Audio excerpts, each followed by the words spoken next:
You may want to find a certain person in a specific location on Facebook, so in this video, I'm going to show you how to find Facebook user location. Without further ado, let's get started. Now just head on straight to the Facebook app right here.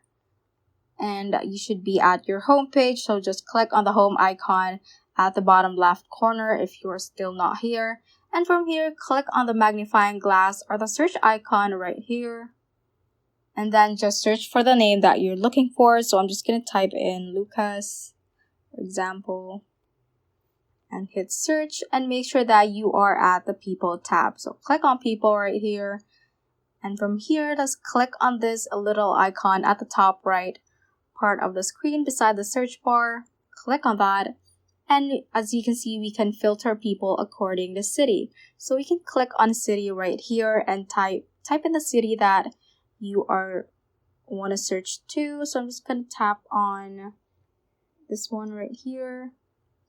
You can click on show results, and then you should be able to see the people that is named Lucas that is living on this specific location. Yeah, so that is how you can basically find Facebook user location. So that ends this tutorial. I hope this video helped you out. If it did, don't forget to like the video and subscribe to the channel. Feel free to comment any questions you may have as well. So that is all for today, and have a great day.